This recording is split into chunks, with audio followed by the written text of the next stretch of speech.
Hi, I have been here for 6 days. I have gone out for 6 days. So let's have a rundown. I moved in on Sunday. I left exactly 7 days ago. That morning when I was leaving, it was really, really hard. I got my COVID test that morning. My mom and I got coffee and it was good. It was just sad. Like it's a really sad thing to go to ooh, this is kind of fun. I was watching YouTube, but it's a really sad thing to pack up your life, go to school. Very transformative, but it's sad. When I got onto that plane and when I got into that airport, my mom and I took this picture and I was going through the airport alone. I was just a mess. Like I felt like I couldn't do it.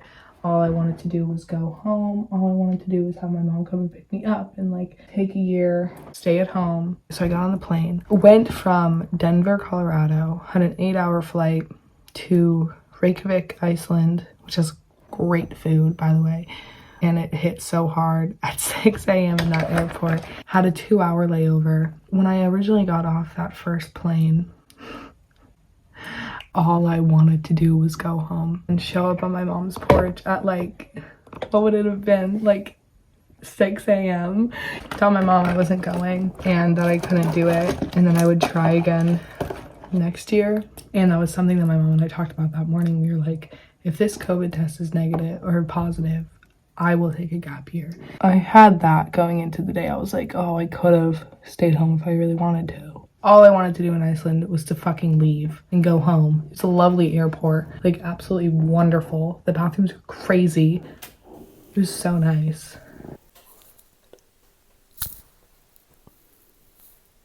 I'm excited, but I'm really fucking scared. Look at this sink.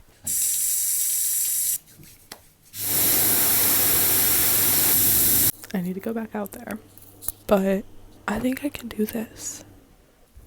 That whole flight, I was like, what if I just take a flight home after this? But now I'm staring at myself. And I think I can do it. So I called a bunch of my friends, I texted my family, I texted my brother, and I was like, hey, all I want to do is come back home. I don't want to be here. I don't want to be doing this. I don't want to do this alone. And my brother texted back. He was like, you have no choice. When you go to college, it's sink or swim. You don't sink, you swim. That was the last thing in the world I wanted to hear. I was so mad that he sent that. I was like, that's not helpful at all. But it's true. I didn't have the option to sink.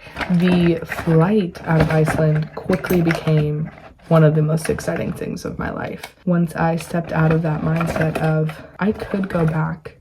I could pretend that I didn't want to do this. I could go to my home school. If 1 year from now, you're in the same place where you are now, would you be happy? Let alone 1 month from now, if you're in the same place where you are now, would you be happy? That is what got me through that Iceland airport. If I went home 1 year from now, stuck in the same customer service job, not pursuing my dreams, not studying what I want to be studying, I wouldn't be happy. I'd be fucking effing miserable. I decided I had to do it. Very quickly became the most exciting thing ever in the entire world. That plane ride out of Iceland, absolutely amazing. Spiritual, beautiful, gorgeous. I wouldn't have changed it for the world. It was really surreal. The Iceland flight, I was crying the whole time. And this flight, I was just really excited. There I am. I get there. I land in Manchester. That fear starts to set in again, that panic.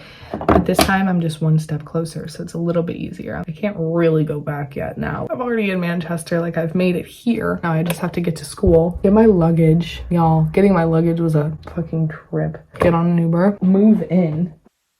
Hi, here I am. To say the least, this is weird.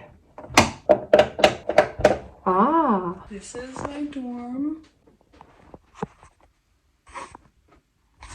My lovely sink.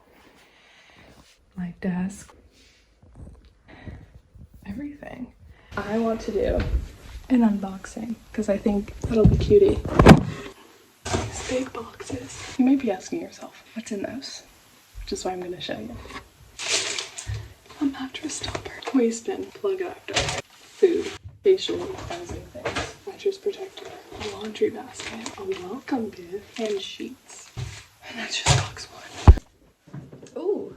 I'm gonna open up my welcome pack. Oh, this is cute. I thought it was gonna be just like tea. Well, that's nice because I needed to get one. A mask, wet hand sanitizer. This is so cute. I genuinely think my room is just going to be a mess for a day or two. That's fine. Okay.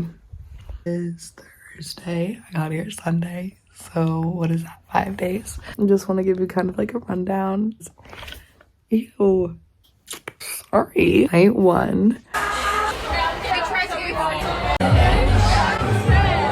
I met up with all of my friends. Hi! This is Laura. Best friend. And we went out. The next day, I had a lecture and I met a bunch of people in my major, and it was wonderful. Like, it was so much fun. It was really cool. We went out that night again. That night, I also broke and shattered my phone, and it charged that night, but then the next day it stopped charging because that happens when you shatter your phone. It breaks. I realized at 7 p.m. and the Apple Store closed at 8, so we got there like 7:45. We tried setting it up, but we couldn't. Third night was ABBA night. So we went to one of the bars, listened to a bunch of ABBA songs. It's been a really crazy first week. Yay. Here I am a week later. This is not how I thought it would be at all. By no means this is how I thought it would be. But at the same time, it's better. I'm really happy. To anyone who wants to make that move, I looked in here like there was a mirror and then tried to, anyways. And if there's anyone out there who wants to make the move, do it. It'll be awful. It'll be so bad. And then it'll be the best experience of your life. You can never grow in your comfort zone. Change, growth only happens when you're uncomfortable. Whatever you're thinking of doing, do it. Do it. I'm gonna go to the dining hall and see you guys later.